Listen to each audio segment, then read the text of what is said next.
Hi, everyone. Welcome to the Wrestling Inc. podcast. This episode is brought to you by Fresh Clean Tees. It's like a shave club, but they offer the most awesome t-shirts you'll ever wear. Seriously, they look amazing and feel even better. So to take 20% off your first shipment, go to freshcleantees.com and enter coupon code WRESTLING at checkout. Guys, obviously, UFC 200, probably not the best technical fighting card, but man, was it newsworthy. Brock Lesnar coming back 5 years after his last UFC fight, coming off a losing streak and dominating a top 10 heavyweight.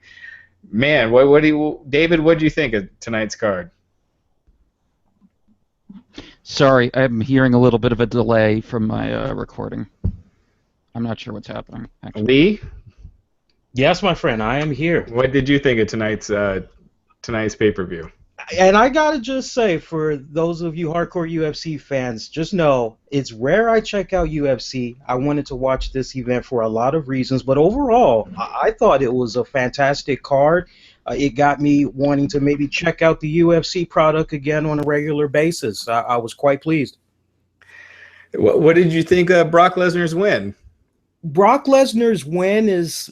that's the finish that I expected, quite honestly. I didn't think that he was going to get a knockout or a submission. I did kind of feel as though he was going to have to work and earn his win, because I just figured Mark Hunt, what I learned about him in weeks leading up to this event, he was going to have his work cut out for him. And anybody that had missed this fight in particular, I just got to say, Lesnar delivered on the strikes. Did he not, guys? I gotta say, man, I was one of those that doubted Lesnar. I've been following MMA forever. I thought Lesnar bit off a little more than he can chew here. I thought Hunt was going to take it early, and it was starting to look that way. I mean, he rocked him quick with a jab.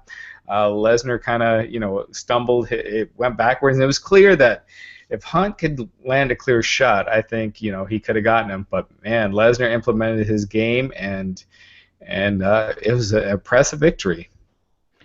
Yeah, I mean, I think it was. I saw some people saying that it was like Lesnar didn't really, his game didn't advance that much, and it's not a surprise considering all the time off and all that. But I felt like on the feed, his defense seemed a lot better. I mean, his stand-up looked like crap, but. Offensively, yes. But he hasn't been training for 5 years. To come back after 5 years and beat a top 10 heavyweight, haters are going to hate, but to do that is an amazing feat. I mean, I don't see how you can. I mean, his punches look like he was, like pushing someone out of the way. But he was able to overcome that and use his ground game, and that's all he needs. And that's what got him to the dance, and you just can't take away that victory from him. Yeah, and what we thought would be a factor, which was the idea that he would just be, terrified of Hunt standing because of, the stories about how maybe this changed now, but during all of his past training camps and his first UFC run, there was a rule in his training camps that you could not punch him in the face. And that's why he did not react like a professional fighter when he got hit in the past.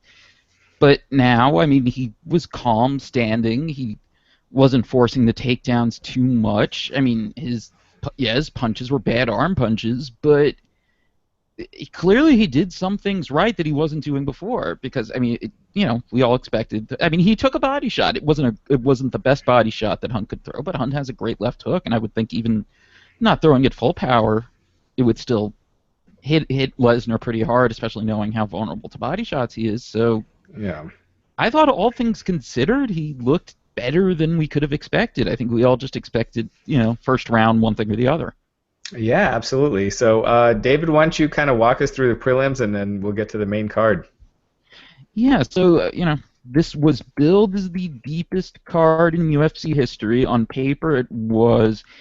In practice, I mean, in terms of the talent that was on there, yes. In terms of the action, it didn't come close to last month's card.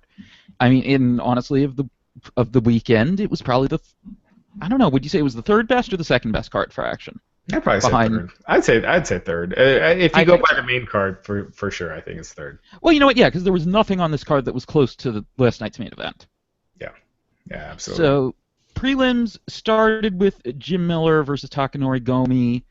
This was kind of depressing. I mean, I kind of figured it would end something like this. Maybe it would be a submission instead of a TKO, but the really disturbing part was that it ended exactly the same way as Gomi's last fight.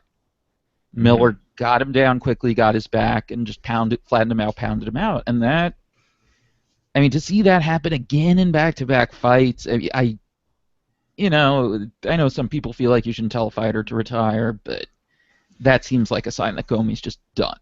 Yeah, absolutely. I'm a huge Talkin Origami fan, and but he just hasn't been the same since he signed with the UFC. He just never had the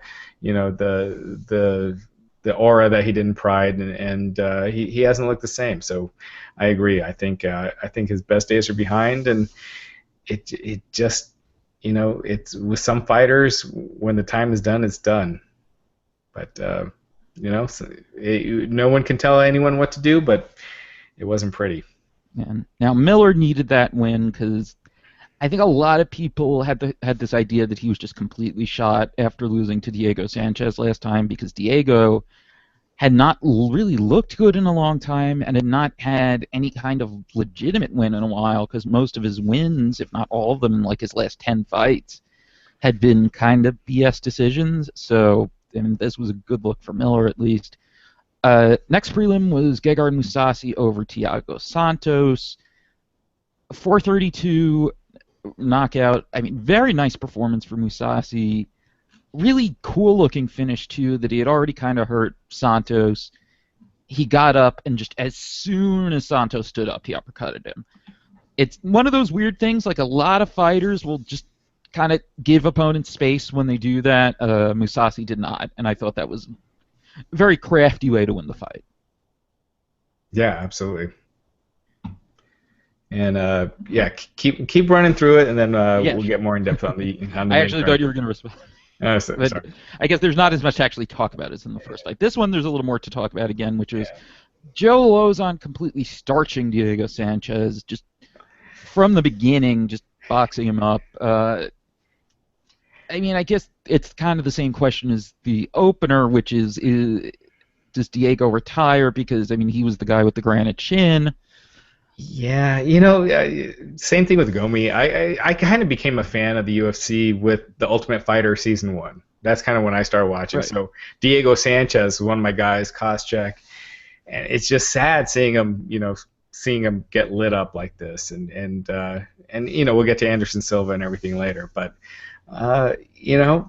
again, it's no one's business to tell someone when their day is done, but it's sad as a fan to see him, taking losses like this. Yeah. Sage Northcutt opened the Fox Sports 1 prelims, beating Enrique Marin by decision. Enrique Marin was a Ultimate Fighter Latin America finalist, I believe. Went to decision. Northcutt, I mean, it wasn't really a surprise, but he looked like he's looked so far, which is that he had a close fight with a guy who's not especially good, who's one of the lower level lightweights in the division. So, and if they want to do their thing with him, I think they just keep booking him with guys at this level, but I don't think there's that much more to say about it for now. Marine, actually, there was a couple of times there where he should have had this match. I remember there was 2 occasions where he had a submission hold on Sage, but Sage managed to get out. I was really impressed with Sage's offense, but more so on the defense, because how old is he again? He's 20 years of age? 20 years old, yeah. Very impressive. He's got a bright career ahead of him. He's got the look for sure, and that they're definitely going with that. But there's a lot of questions after his last fight. He tapped pretty quickly. Joe Rogan on air kind of questioned whether it was a weak tap out, and he just tapped out prematurely. So I mean, the jury's out. But it wasn't a can that he was fed tonight. So we'll just have to see, I guess. Yeah, next up was TJ Dillashaw beating Rafael Assunção, fairly clear decision. First round was kind of close, but otherwise Dillashaw just kind of took over. Kind of unexpectedly boring fight, especially since I remember their first fight together being quite good. Yeah, yeah. But I mean, Sun Tzu looked good. I thought. I don't think he looked bad, especially considering his layoff. But I don't. He wasn't good enough to beat Dillashaw. But he looked good in the first round, but Dillashaw just kind of took over. Although apparently Sun Tzu was coming into this with a fairly bad injury to the point that he was considering canceling on the fight, but didn't because he needed the money. So that probably explains part of that. I mean, if he had been relatively healthy, I mean, I could see this being more competitive in the second 2/3 of the fight than it actually was. But I mean, good win for Dillashaw. I don't know if they should necessarily give him a title shot off this though. I think the Sun Tzu would have gotten one if he had won, but Dillashaw, I mean, he could have. I don't know. He looked a little, I don't know, lackadaisical compared to his usual performances. He did. You know, I still think the logical fight next for Dillashaw is Uriah Faber. You got the built-in storyline grudge match. That alone, you know, is enough of a draw that I think could co-headline a pay-per-view. So, you know, I mean, the argument can be made that Faber's coming off of a loss, Dillashaw's coming off a win, but I think that you got the fan interest, and like you said, I don't think Dillashaw really had people clamoring for him to get a title shot after this win. Yeah, although apparently Faber doesn't want the fight anymore. Like he just kind of did kind of a, I don't know, emotional inventory after the loss to Cruz and just doesn't want it the way he did before. So I guess, you know, who knows? I mean, I guess anything could happen, but it seems like he changed his mind on that one. Next fight was Johnny Hendricks, Kelvin Gastelum. Kelvin Gastelum took a decision to, I think a lot of people had it 2 rounds to 1, and the judges, 2 of them had it all 3 rounds. One of them had it, I'm guessing, the first and the third round. Gastelum looked really good. Hendricks looked old. Hendricks looked like shit. Yeah. He looked like shit. I mean, this guy almost beat GSP. And things have changed. You know, the rules have changed in UFC, and Hendricks has changed. He is not the same guy he used to be. So whatever has happened, whether he's lost confidence, whatever, he is not the same fighter that he was. Yeah. And, I mean, part of it is, and I saw a few people singling this out on Twitter, the nutritionist, and by the way, everyone remember nutritionist is a word that does not actually have a defined meaning. It's not something you need to be credentialed for. That's a dietitian. That he's been using for the last couple fights is apparently not very good. Doesn't know much about rehydrating for weight cuts and cutting weight, and I would not be shocked if that played a part in it, but he just doesn't look like the same guy. Kelvin looked really good, though. Although, I mean, Hendricks looked better in his last fight. I mean, it would have been hard not to, but...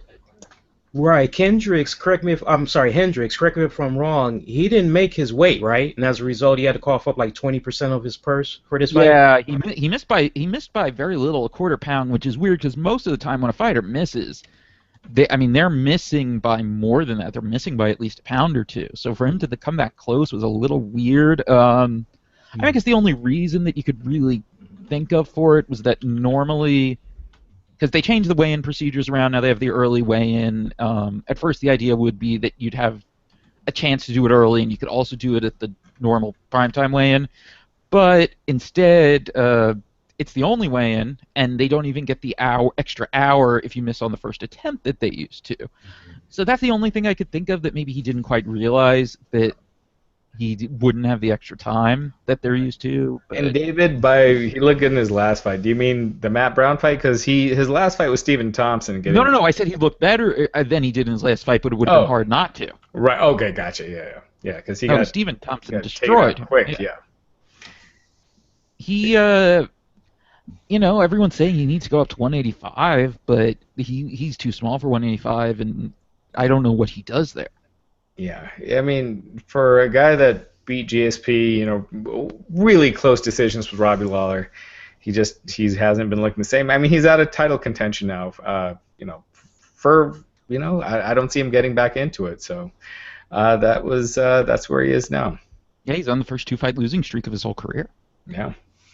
So, I mean, Kelvin, who do you put him against next?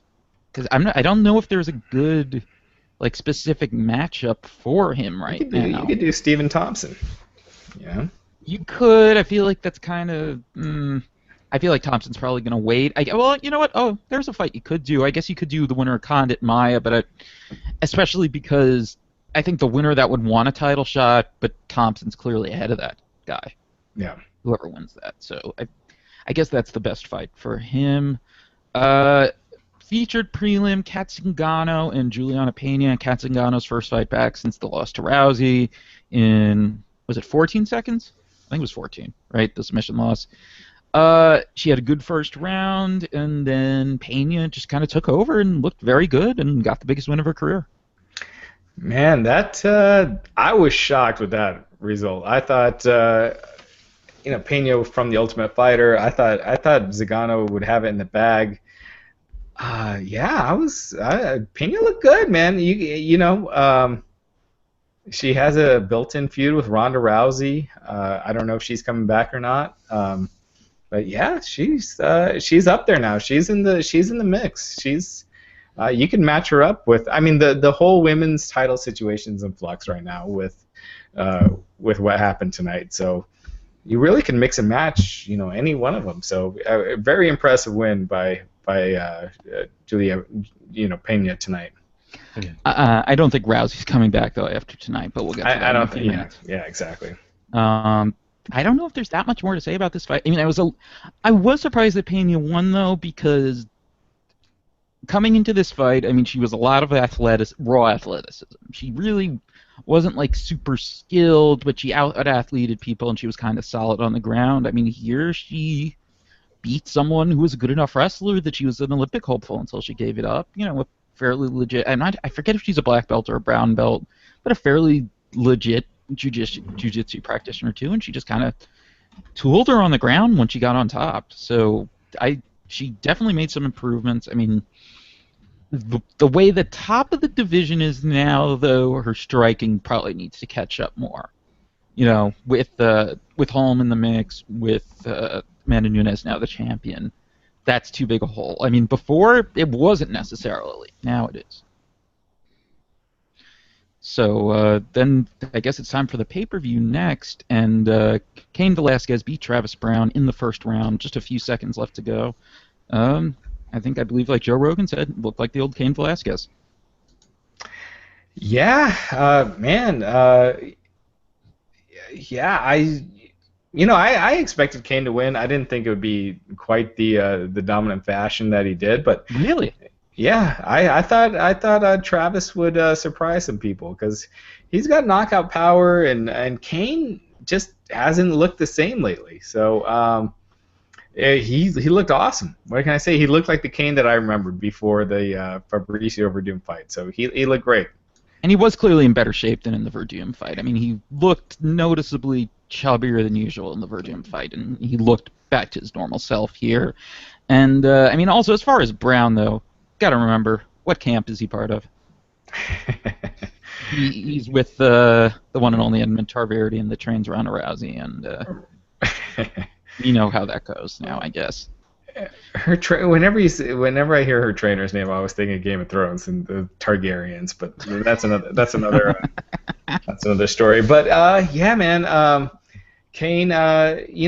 Cain is one of those guys. I almost feel like he's better if he doesn't train. Because he always gets injured, he always gets hurt, he always comes into these fights, looking out of shape because he trained so hard that he's injured. So I don't know what he changed up, but he looked great in this fight. So he's back in the mix.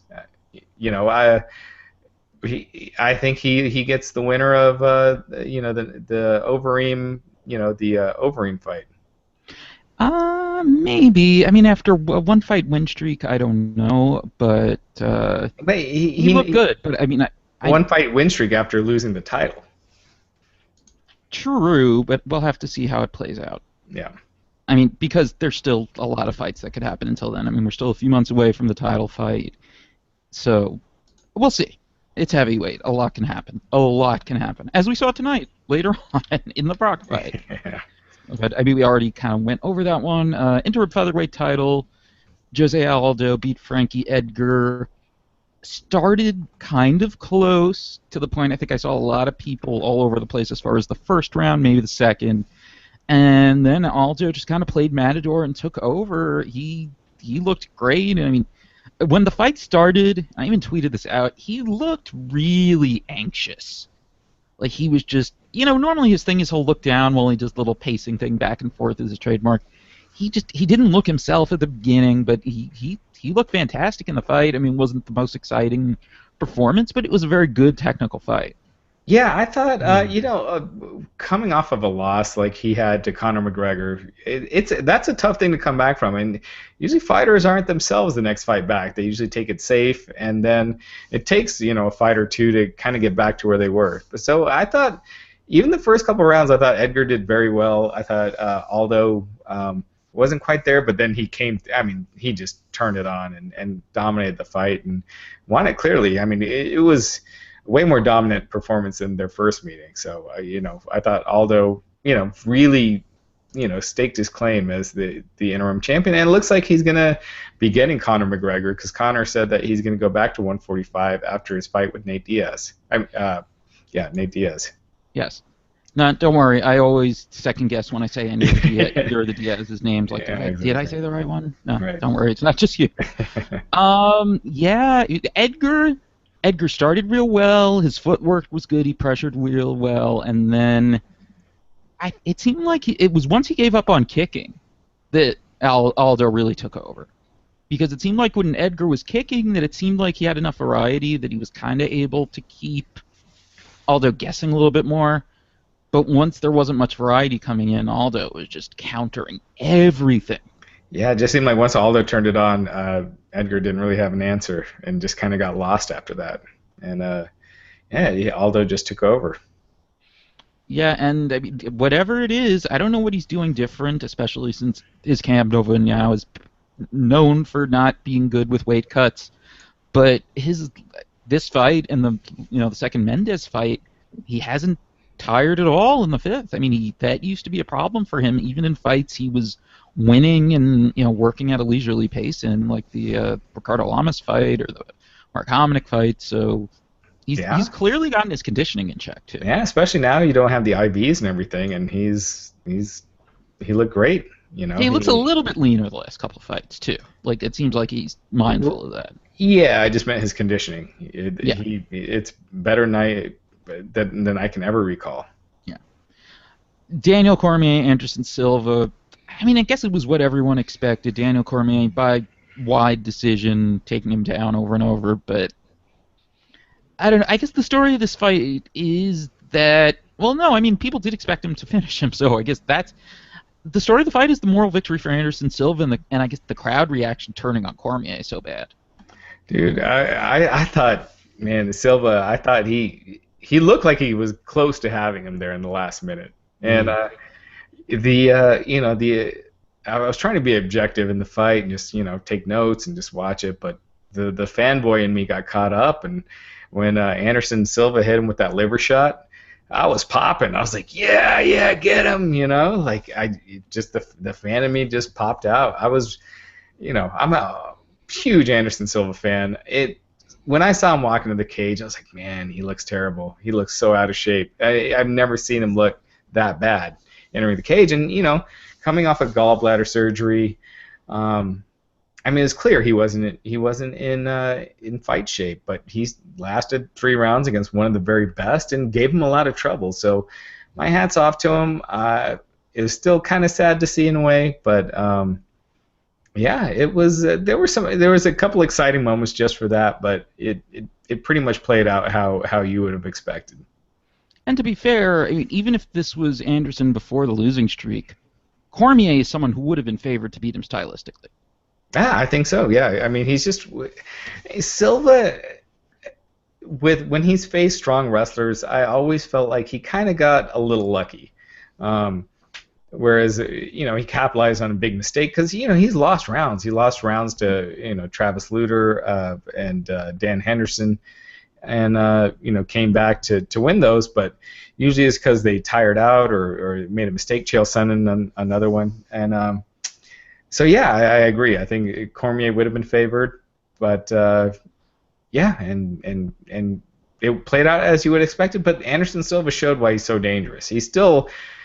After being on the shelf, after just having gallbladder surgery, and he still, had moments where he looked like he could pull off the upset. And the main thing you all make sure you highlight is the fact that he had 48 hours notice Yeah. to try to prepare and do this. Yep. I mean, when you just factor all that in, if you're the camp for DC, you're kind of going, man, we really should have had this. It should not have gone to 3 rounds. I mean, that's just a testament to just how good Anderson Silva is.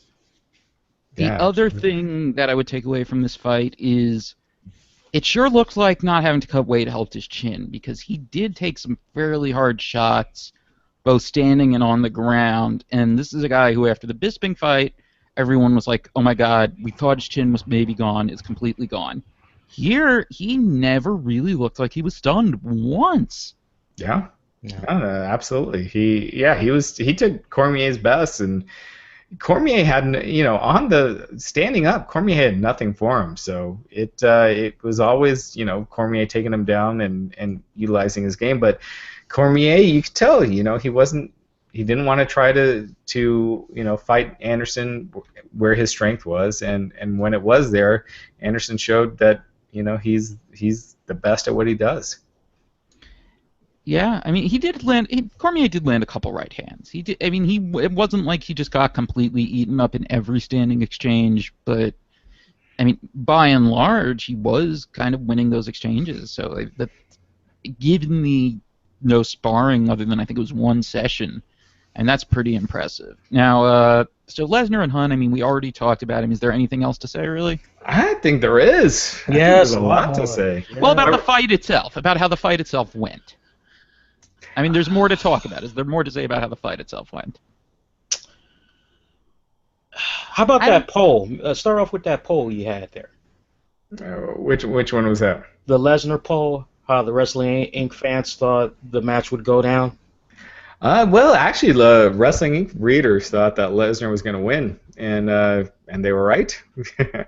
I mean, I'll admit I was one of those that didn't. I didn't think that his wrestling would be there after 5 years. That's something that you got to keep working at to stay strong.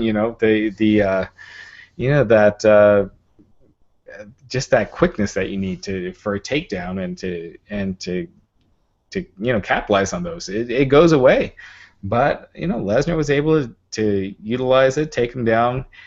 I think the interesting question is, what does Lesnar want to do now? He's won a real UFC fight after this long over a real guy. It wasn't a can. It wasn't like they put him against a Dada 5000. I mean, it was a real opponent, and he won. How do you go back to wrestling Randy Orton at SummerSlam after you got to admit the thrill of this kind of victory on that kind of stage is just something that I don't know. It just seems like that's something that it's hard to just turn away from. Well, also think about this. Since Hunt turned things around with that initial UFC win streak, he's only lost to championship level guys. He lost to Dos Santos, he lost to Verdum, and he lost to Stipe Miocic, who's now the champion. So that Lesnar beat him, I mean, that is a pretty big deal. I mean, maybe even bigger than beating, I think Hunt was ranked number 8 contender going to this. I mean, that when you consider who's beaten Hunt in the last 5 years or so, I think that says more than the rankings and all that. So by all logic, he should come back, but does he? I mean, we didn't even think this would happen. We were all shocked when WWE allowed this.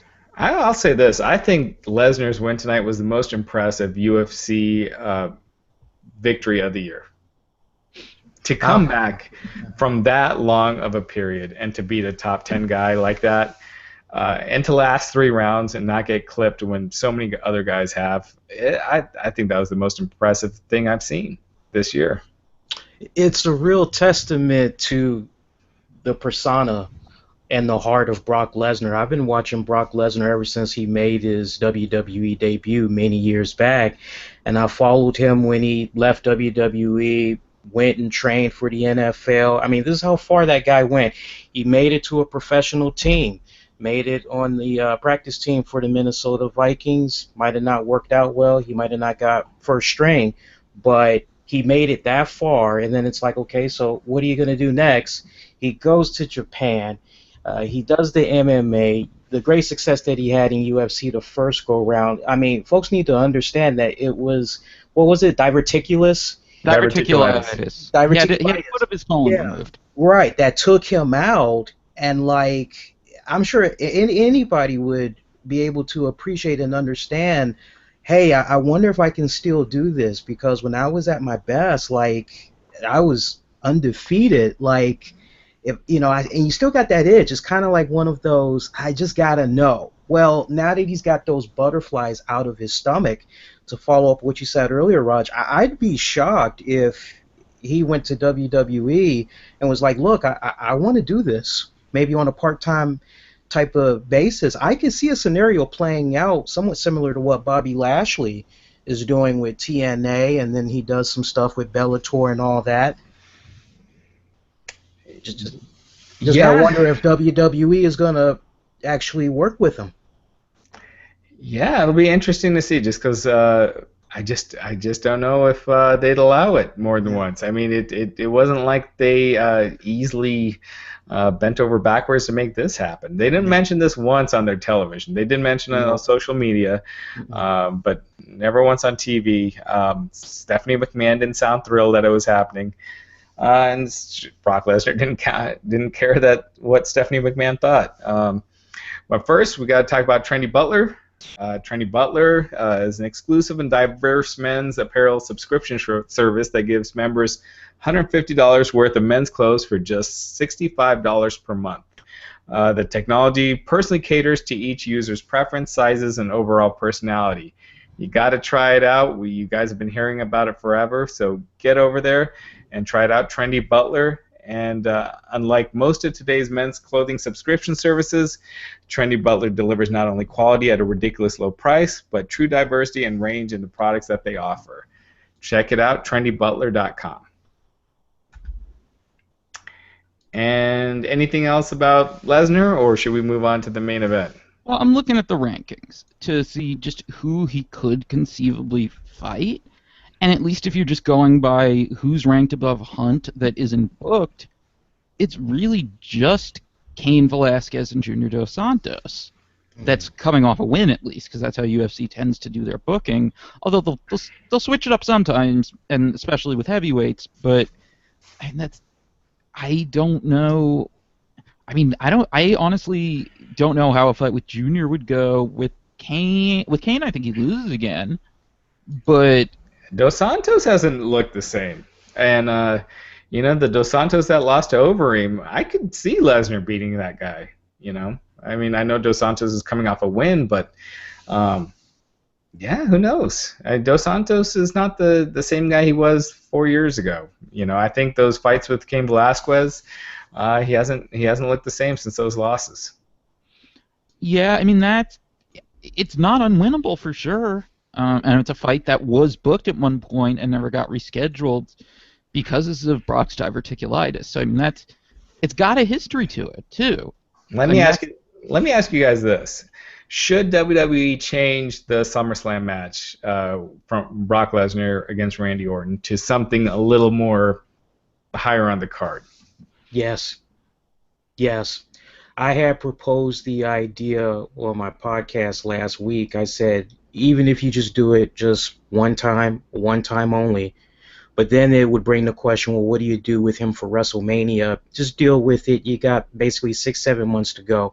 I proposed the idea of having Kurt Angle come back or Dwayne "The Rock" Johnson. I lean more towards Kurt Angle because that was just a perfect storyline in itself. You could have set up basically 3 matches. Like the first go round, you could have had them just do maybe it's in New York this year, right? SummerSlam? Yep. You basically could have did like a New York brawl type of match, because we've seen the pattern with Brock Lesnar. He usually is in some type of a gimmick match anyway, where he's not really doing straight up wrestling. You could follow it up with the same type of gimmick match, but different name a couple of months later. Maybe do it at Survivor Series or Royal Rumble. But then at WrestleMania, you throw a curveball, and you have Kurt Angle kind of like get his redemption a little bit, and he says, okay, you beat me in those other matches, but I'm curious, can you still wrestle? And enough is that right there. Sure, but I think it's clear at this point that they're not going to bring Kurt Angle back. So, like, realistically, you know, do you put him in a, you know, the title situation with Dean Ambrose or Roman Reigns? If that's the direction that they go. I mean, that's really the only thing higher that they really have right now, other than I don't think they want to do Cena again. So that's the only thing really higher than Orton. What about The Rock? What about The Rock? I mean, Rock's not wrestling again. Rock's not wrestling. Also, you have to remember the way WWE thinks. They think that Orton Lesnar is an absolutely gigantic match. Yeah. Especially since it hasn't happened before. There's the history. They started together in OVW and all that. So they feel like, I'm sure they feel like this is a gigantic match they can tell a story with. So I don't see them changing it. I mean, I think they probably should to capitalize on this, but I don't know. I don't know what would make them do it. You know what I mean? I mean they're gonna just think, oh, you know, this is a big match, so great. I mean, unless they feel like that Lesnar has to win and they didn't want him to win, you know, against Orton, if the plan was for Orton to win. There's that. I mean, they could also have wanted Orton to win anyway. Now it's even better because he won the UFC fight. I just think if you wanted to make Dean Ambrose, you had Dean Ambrose get his ass kicked at WrestleMania by Lesnar. You put Lesnar in with Ambrose as the championship match at SummerSlam, and you have Ambrose win. You know, you got Lesnar coming off this, you know, huge victory. It's getting tons of mainstream press, and then to have Ambrose, you know, come back and win. You can make the guy, you know, for how much that Lesnar program hurt him, you could have it come back and make the guy. That is the most workable scenario, and I guess it's a question of, are they thinking that way? Is Brock going to do it? I mean, we don't even know who's going to be the champion by SummerSlam. I don't think Vince has the faith in Dean to have Lesnar. I mean, it's clear that they have a very select few in mind that a win over Brock is like a win over Undertaker, and they have a very select few that they're going to do that with. Yeah, it's Cena. I mean, since he's come back, it's Cena, Triple H. I feel like Undertaker got the win with the low blow. Mm-hmm. Is that it? That's actually pinned him? And even with that, Taker had tapped in that match. So, yeah, that was Cena, Triple H, and Taker with a disputed finish. Right. And, I mean, let me think. Rollins hasn't beaten him. Reigns hasn't beaten him. Yeah, so that's... I mean, it's still very protected, so, I mean, it would mean a lot for sure. I just don't see them doing it. And how surreal was it for you guys, by the way, for them to have the SummerSlam ad and to hear Mike Goldberg say Randy Orton? I laughed. I laughed when I heard that. I thought it was cool, you know. I dug it, but, you know, I would have, you know, it... Like I mentioned earlier today, like it's clear why WWE announced the match this week. It was to get that spot, you know, because they were gonna have, that was part of the agreement. And the biggest UFC event of all time, and they get their spot on there. And the guy that's wrestling at their next, not the next pay-per-view, but the one after Battleground with SummerSlam, and you get that plugged in. And you know, a lot of people were saying that. The MMA fans, hardcore MMA fans, aren't going to watch. Well, this isn't hard. It's not hardcore MMA fans that are watching UFC 200. The bulk of it, you have a lot of casual fans, guys that don't really watch that much, and you're going to have a lot of lapsed wrestling fans that don't really hate it. They just don't watch anymore. And that promo, you know, it gives them something to. Maybe it won't make them order the WWE Network, but it at least puts it back in their minds and. It gets them interested in Lesnar, seeing him win, and it might entice him to watch SummerSlam now. And, I mean, come on, the hardcore MMA fans, some of them will fetch about it, but they were buying this. Come on. I mean, it didn't turn out great, but this was easily the most stacked card of all time on paper. Sure, absolutely. I mean, anyone who wouldn't buy it just because Lesnar was on the card, I mean, come on. You know what, anyone who didn't buy it, that was, like, complaining about it, they were probably still watching somehow. Yeah, there's no hardcore MMA fan that probably wasn't watching it. You know, if they say they didn't, they're lying. Right. I mean, who are these hardcore MMA fans that are skipping Aldo Edgar on top of just besides everything else? That is like a hardcore MMA fan's fight. I mean, it's ridiculous. Whether they were watching a pirated stream, whether they went to Buffalo Wild Wings, whether they went to a bar, whatever, they watched. Maybe they didn't buy the pay-per-view event, but they watched. Mm-hmm. So, I mean, I guess that's it as far as Lesnar for now. I'm sure we'll be talking about this more on the podcast. Oh, don't forget what he said post victory there. Very classy words, considering everything that's going on right now. Very classy. It was very un-Brock Lesnar, though. Yeah, very un-Brock Lesnar. There you go. Yeah, that was a surprisingly unifying message that Lesnar had. Mm-hmm. Well, and his phrasing, though, was a little scary when he started, though. Yeah, I was like, oh boy. Yeah. What was it from one white boy, and then he paused to all the other nationalities or whatever he said? Mm-hmm. Yeah, he said, from one white boy to all nationalities, we've got to stand together, people. And, the intent is there. It's the craziness going on in the, everywhere right now. It's kind of a weird unifying message from someone you wouldn't expect it from. So, but Mm-hmm. And also someone who had been making comments to the effect that he had defected from the U.S. for political reasons. I mean, because there were all these rumblings of that the whole Brock is representing Canada thing wasn't just that he had moved to Canada, that there was some other reason that he didn't want to talk about, and none of that came up. And then he's like, rah rah USA. So yeah, I was really scared when he wanted to give a message and talk to America. Like even before the from a white boy thing, like that was really worrisome. But no, he didn't sound like Brock. He didn't growl. I mean, compared to his post UFC 100 win promo, where he was howling and bad mouthing Budweiser. I thought his UFC 100 promo was great. Oh, it was, but I'm saying Classic. it was completely different. Yeah. So that was that main event. Miesha Tate, Amanda Nunes. This fight was going to go one of two ways.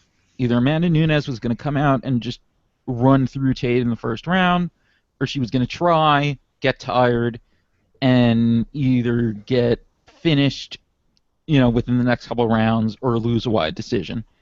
And she kind of ran through Miesha Tate, just ate her up standing from the beginning, rocked her with punches. There was a possibly illegal knee that may or may not have hit, and I have not seen any replays or GIFs of it or anything. I don't know if either of you had, but it didn't seem like it did. I know Rogan called it as if it didn't hit, but, I mean, she was just all over Tate. She got her back, choked her out, tap out, new champion, first Brazilian. Yeah, it was a dominant win. I mean, she just controlled the fight from the beginning. And, man, you just got to think, like, what were they thinking booking this fight, Like, it wasn't a case of, like, the wrong woman won, but Holly Holm is fighting, shortly. They could have easily booked that Holly Holm versus, you guys there? Yeah, listening to you. I think we lost David. Uh-oh. Yeah, David. All right, get back on. Let me. What? All right, we'll get back to him. Yeah, we'll get back. But yeah, they could have done Holly Holm. It would have been much more a much bigger fight. I don't know. I mean, the women's division is very much in flux right now. You got Juliana Pena, now Amanda Nunes, and Holly Holm still in the mix. Ronda Rousey, she wasn't here tonight, so it leads to believe that she's done. I think if she was going to make a statement that she's in the mix, she would have been there tonight. And she wasn't. I mean, her boyfriend was fighting, in the opening fight, and she wasn't there. So there you go. David, we lost you there for a second. Yeah, sorry, brief internet outage there. Where did I freeze?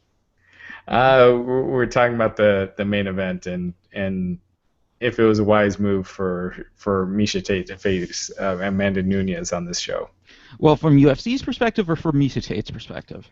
UFC's. I guess clearly they wanted to book a title fight, and they probably know more about Rousey's status than anyone else, and I'm gonna guess they were not optimistic about her coming back. I don't think there's any. I don't think they booked this fight if they were optimistic, and there were people who thought that Holmes should have gotten a rematch. I mean, yeah, it was a close fight that she was winning, but she wasn't winning, against Tate, but it wasn't a wide, margin. So I didn't necessarily see it especially if you had other choices. That said, I mean, people are talking about that she's not marketable. I mean, I think that Nunes isn't. I disagree. I just think they haven't tried. She's bilingual. Yes, she has a thick accent, but she's bilingual. She's charismatic. She's kind of an entertaining goofball. I mean, almost kind of like a female Fabricio Verdum in that sense. She's likable. She's an action fighter who always finishes people. And to be honest, in terms of getting good media, they probably will get a lot of good media from finally having the first openly gay UFC champion. Mm. That is true. Mm. And before we get to before we start talking about some wrestling, we got to remind everyone to try DDP Yoga. And David, I know you've used it in the past. Yeah, I've used DDP Yoga a lot the last several years. I mean, use it in some form at least every day. And of course, we have our special deal. And the copy did not load for me, so could you take it? All right, yeah. So DDP Yoga, gosh, who isn't using it? I've got it. You got Chris Jericho, AJ Styles. I mean, just the who's who. Mick Foley. You look at him now in tremendous shape. That's all due to DDP Yoga, and specifically their awesome Max Pack. And you, readers of Wrestling Inc. and the listeners of this podcast, you could get a special offer with 3 months of the app free. At ddpyoga.com/wrestlinginc. So get there now and get the Max Pack. Also check out the Resurrection of Jake the Snake, which is available on iTunes, Google Play, PlayStation, and it's now on Netflix too. So make sure to check that out, and also check out DDP Yoga and tweet them to let them know that we sent you. Sorry about that. I didn't realize that in the panic of my internet connection going out, that when I was loading the copy, it was when my internet connection went out. All right, so now that's about it for UFC 200. Now we should get into a little bit of wrestling before we sign off here. We have specifically SummerSlam, some of the new matches for Battleground, and Final Deletion, which we haven't had a chance to talk about yet. I think we need to talk about the Final Deletion first. I think it's a must that we talk about the Final Deletion first. I will say this about Final Deletion. That was one of those things that I couldn't watch it with my friends. I could watch it with my stoner friends. Like, they would think it was absolutely hilarious. I could not take my eyes off it. And that's the first time, actually the whole thing with Matt Hardy right now, it is the first time that I'm watching TNA and not looking at it as WWE Light in like 7 years. And it's different. I couldn't stop watching it. I found it hilarious. I was entertained by it, but it was cheesy as hell. It's not something that would get me to buy a pay-per-view or anything, but I couldn't stop watching it. I was like you when I was watching it. I sat down for the first time, and like, for me, when I'm at work, normally the talk is the next day, did you watch Raw, or did you watch NXT, or hey, did you check out TNA? And when I watched TNA this past week, I watched it by myself because like I wasn't sure what I was going to be watching. And like when it was all said and done, when I watched it the first time, I went, this was all in just one take. I went, what the hell did I just watch? That was awkward. That was really cool.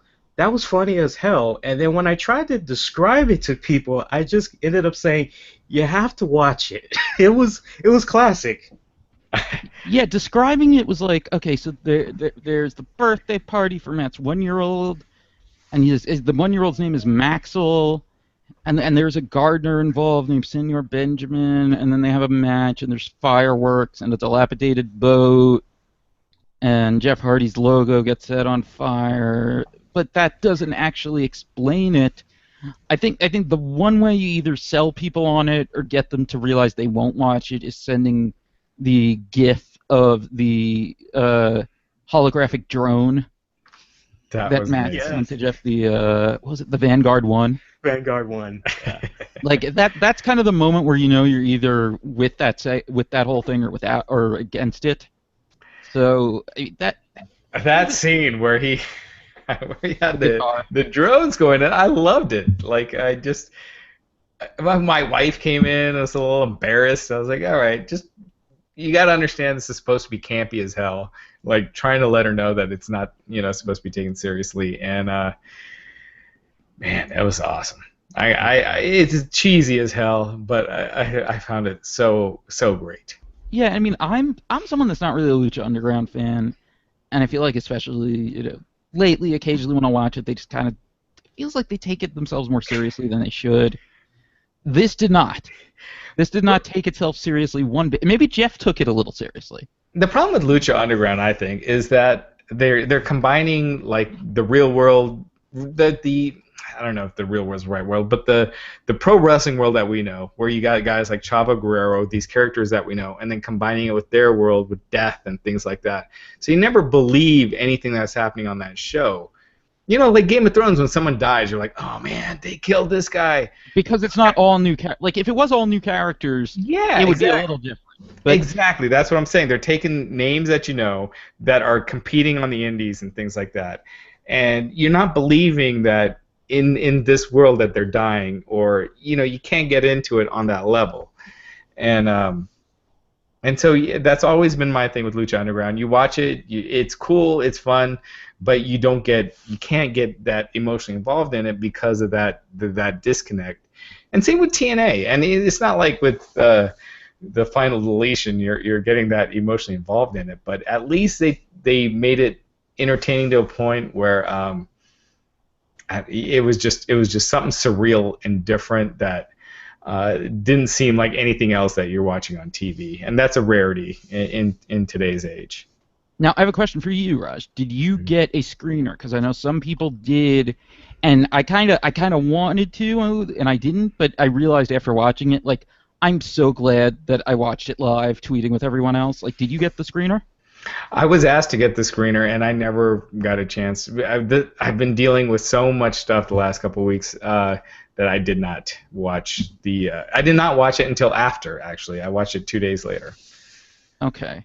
Because I feel like I would have missed out on something if I was not tweeting along with everyone during it, just reveling in it, and then the reaction right after with the Senor Benjamin shirts and everything. Now, by the way, so and let's not forget Matt Hardy playing the violin. Someone on YouTube mentioned that. That was genius. Yeah. Violin given to him by Stradivarius. Yeah. Now, by the way, as of this recording, as we're doing this podcast, has TNA put it back on their official YouTube channel yet?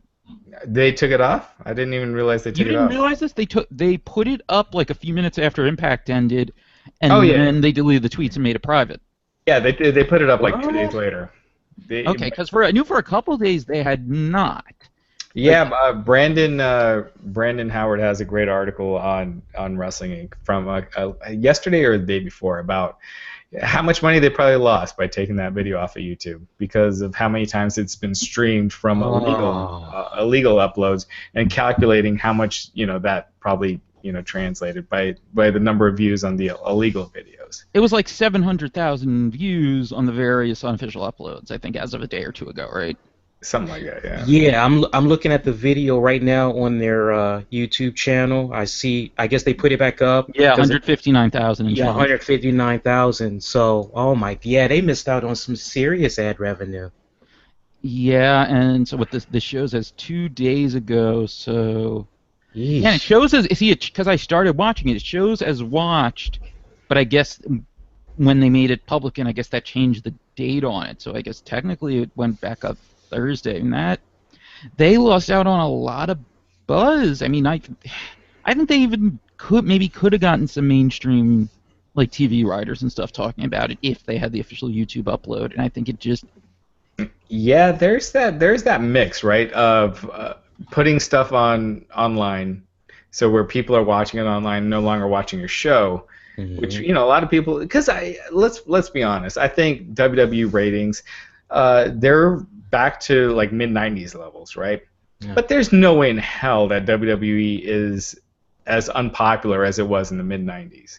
They're selling out Cowboy Stadium for WrestleMania, whereas in the mid '90s they couldn't sell out WrestleMania in a 16,000 seat arena.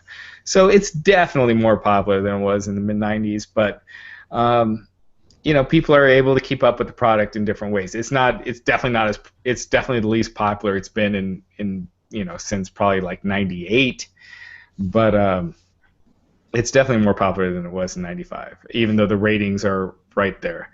With TNA, there is an audience that will watch it online, and tweeting those videos out and putting those videos out, that only helps you. And to be slow on the ball for that, it just shows that you're just not on top of your game.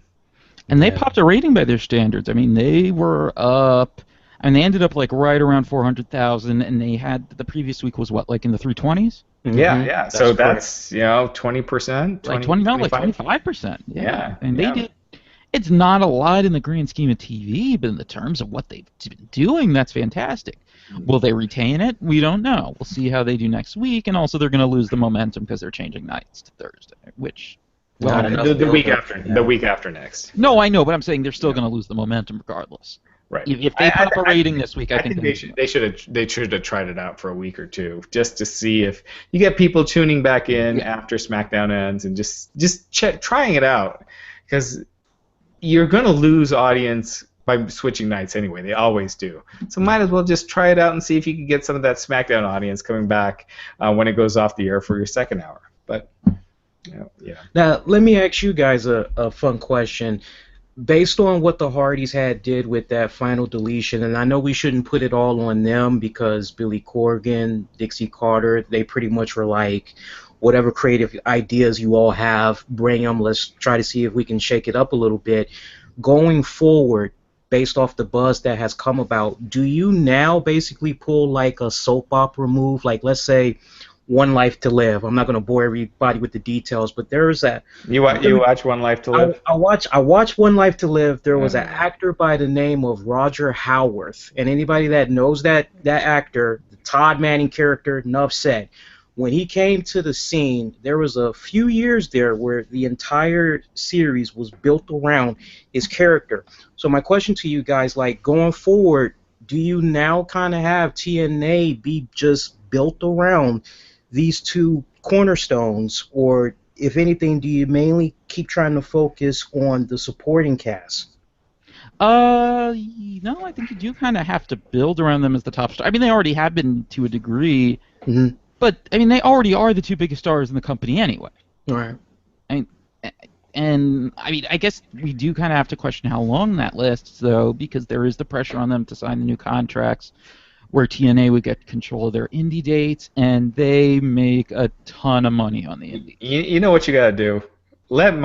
Give Matt Hardy creative control with what he's doing right now. This thing worked. As crazy as it was, it worked. He's trying something different that is getting some buzz. Try it out. Let him kind of, dictate where this thing is going and see where it goes, because what they've been doing isn't working.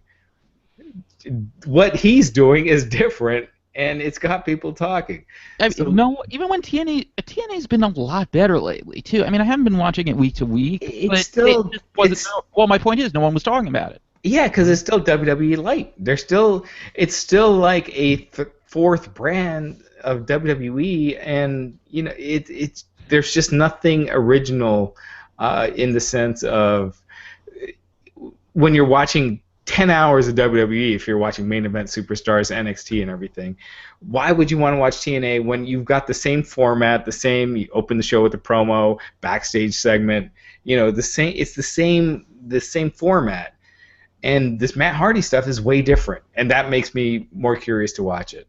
It doesn't make me want to buy anything yet. I wouldn't want to go to a house show there based on this, but at least it gives me a reason to tune in. And then if you give some alternatives to what we're seeing constantly on WWE TV, you might have something. So give Matt Hardy all the freedom he wants, see where it goes.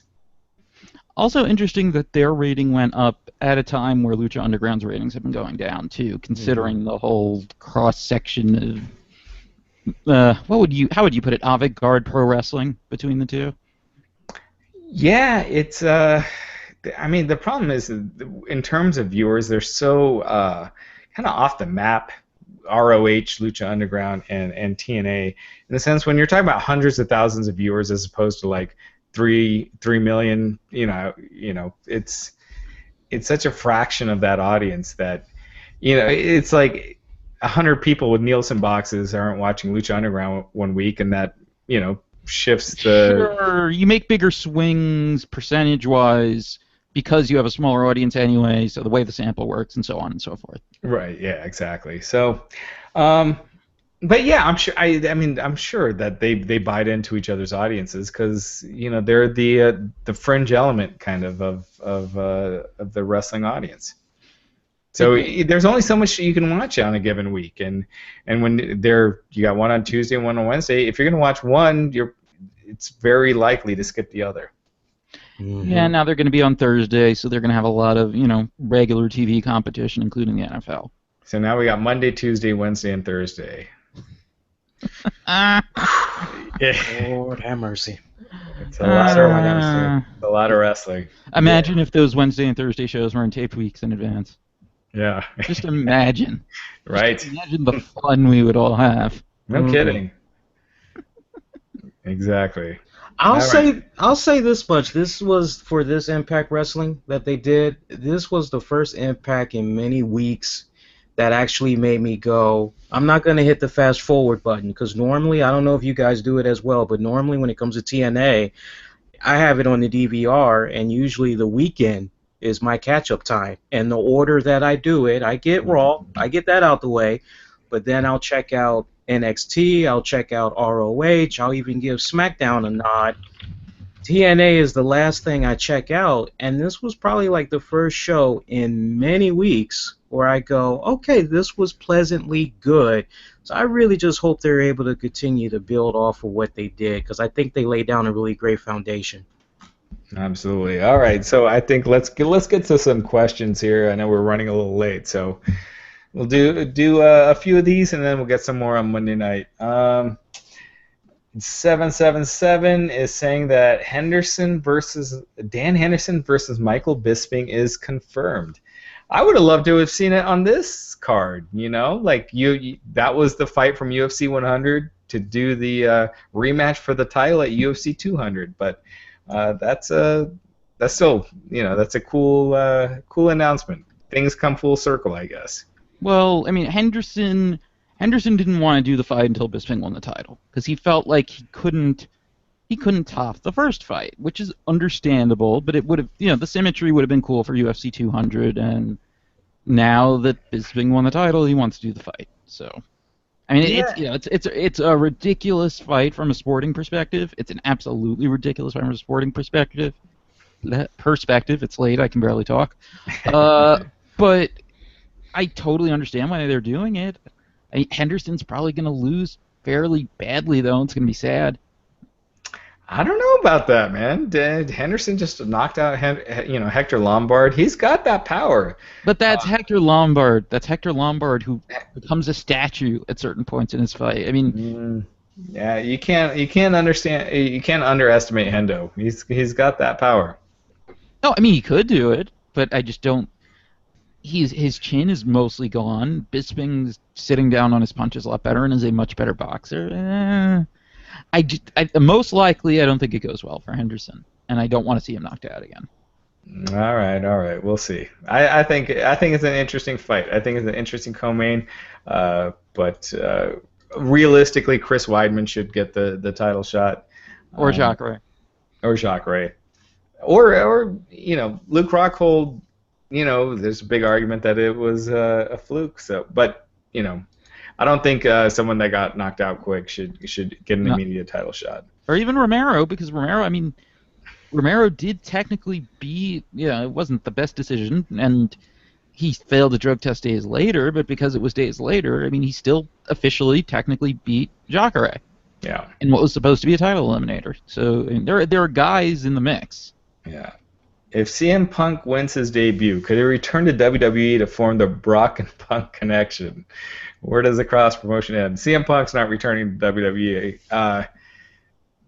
In the next 20 years, maybe a Hall of Fame thing down the way down the road, but CM Punk, he's got that mentality that when he says something, he sticks to it, and when he's saying he's not going back to WWE, I really believe that it's not happening. Also, he's still involved in litigation against their ringside physician, and and it's a lawsuit again, filed by the doctor against Punk that WWE kind of endorsed. And I don't know what the right word would be. Endorsed is one way to put it. So, it's not happening. It would take a while before something like that happens. I don't even know what it would take for that to happen at this point, especially. Yeah, I haven't seen this. I haven't seen this yet, but Wonder Kid in our comment section saying that Junior Dos Santos just called out Brock Lesnar. Oh, he did that. Yeah, he did that earlier. Was that on Twitter? Yeah, on Twitter. He said something like he did the "Can you see me now" line or something like that. What do you think? You think that's a good move? For Dos Santos? Sure. No, for Lesnar. We talked about this a little bit earlier. Should he fight again? Is that in the best interest? Like WWE, put your WWE hat on. If you're Vince McMahon, your guy just won. Do you let him fight again, or do you let him leave him off of the big win? WWE shouldn't. It also depends on what Lesnar wants, because he's probably gonna make in one night, or he probably did make in one night, pay-per-view and everything, the same amount of money that he's gonna make in a year from WWE or more. So if he's doing this just to make money, and he wants to maybe pick up some other fights, that's one thing. If he wants to go for the title, I don't think he beats Stipe. Even though Overeem's not as much of a physical threat as when they fought the first time, I don't think he beats Overeem. So I don't know. It all depends on what exactly Brock is trying to do. And not just that, but remember that WWE it's not like they're not gaining anything. They're getting paid for this. They're making money off of this. Well, we don't know how much, and clearly it was not on a percentage, because otherwise they would have promoted it on TV. Right. But the reports were it was like $1 million or something in that range, which it's that's. Honestly, if it was only $1 million, UFC got a bargain. Think about the payout that they've had to do for this card already. But Brock's probably gonna make high 7 figures to low 8 figures. What's another $1 million? I'm guessing he's probably in the $4 to $5 million range. Is what I'm guessing. Well, he makes about $5 million a year from WWE, right? Yeah, a year. So he's probably. No, but I'm saying from this fight. And WWE I've heard making he's probably gonna make more than it. WWE making 20% of that for doing nothing, really. Sure. If you look at it that way, yeah, I guess so. But in the grand scheme of the money they're spending on this card, it's really not much. Yeah. It's put in the grand. We'll have to see. Let's see. Any other questions? I think that's. Hell, you know what though? Just on top of that, Enter Sandman costs a lot of money to license. Ooh, yeah. So that's another. They don't have to pay for that entrance music as long as they're not using it on their DVDs and stuff. Is it different for sporting events? Is that part of it? Yeah. So like at the Super Bowl, you could play it in the background. You don't have to pay the royalties. But if you're including it to rebroadcast, that's when you got to pay.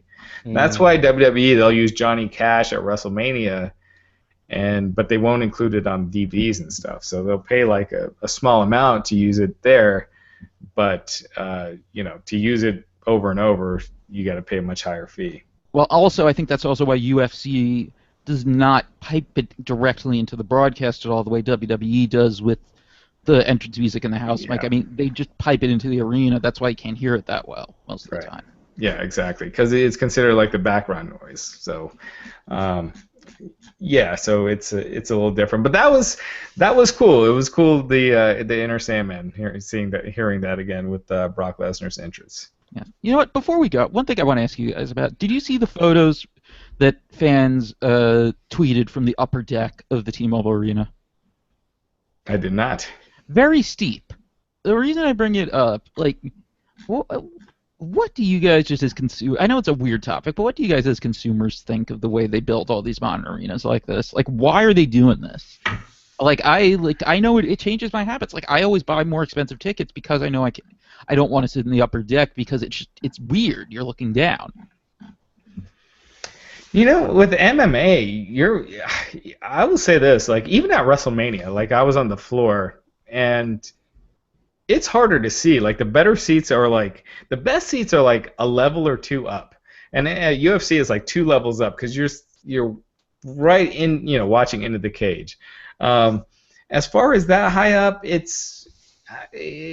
don't think it's that bad in an MMA fight because you still got a pretty good view of the action, It's not the distance though; it's the steepness that I find weird about it. It just seems like it's just strange to me, especially as coming from New York. We had the Nassau Coliseum, which is this amazing arena. Had great sight lines. Madison Square Garden, great sight lines, and now they remodel it. I don't know. I found that weird in seeing those photos tonight. I just saw people complaining about it, and just like it's the same thing. Just every arena is built like this now. Yeah, I guess I haven't thought too much about it. I guess that's it. Do we have any other questions? Let me ask you this: who's next for Amanda Nunes? Who's her first title defense? Who do you go with? I'm assuming that Ronda Rousey's out. I'm gonna think that assuming Holm wins in a couple weeks, I think it's Holm. I agree. Especially because again, depends on how marketable they see Nunes as.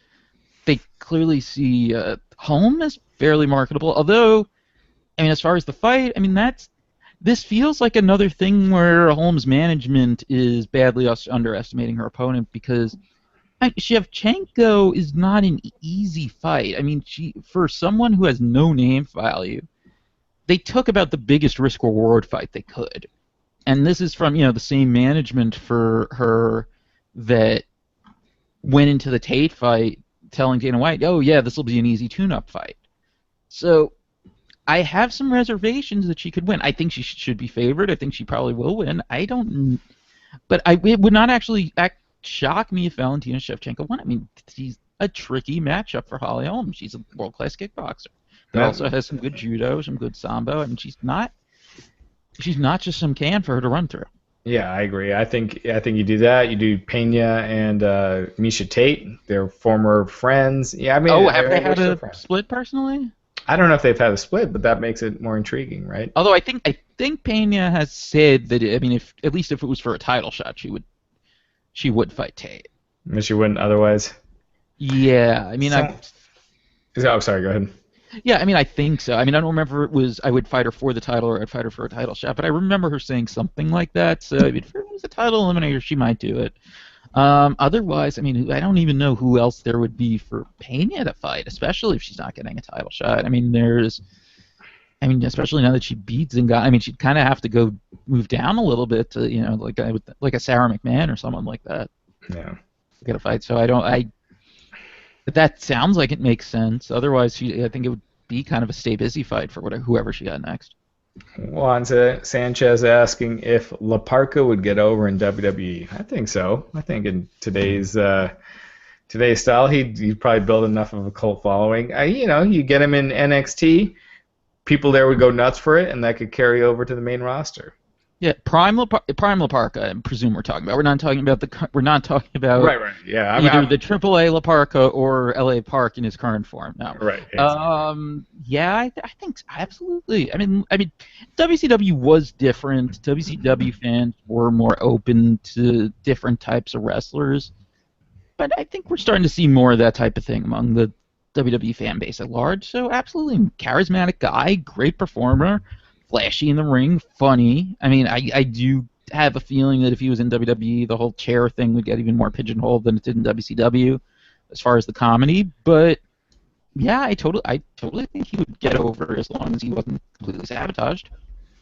All right, guys. Last question. Predictions. Two predictions. First, who wins Randy Orton versus Brock Lesnar? Which I think we're probably all going to say the same thing. Second, what's going to be the main event of SummerSlam? It's WWE. I could totally see them having Orton go over. I could totally. I mean, it's first match back after a long time off. Hell no. You're crazy. But it's a thing they would do. It totally is. Not over Lesnar. They would do it over Cena or Daniel Bryan, but not over Lesnar. You're crazy. You're crazy, David. You lost. But then why else are they bringing him back in this match, though? Because he's coming back. They got no one else to put him against. I guess. They need him to beat somebody. Who else are they gonna have him beat? I guess they could do Bray Wyatt, but they got the thing with the New Day. So yeah, I don't know. I think I'm not saying it will happen, but I'm a little split right at this moment. All right, Lee. I gotta go with Lesnar as well. You gotta. That would just suck, man. How you have him do UFC 200 and then lose to Orton? No, you gotta have Lesnar go over. Main event match. Honestly, the way it's going right now, I wouldn't be surprised if we saw the Shield go at it again. Like with an added gimmick or something. Yeah.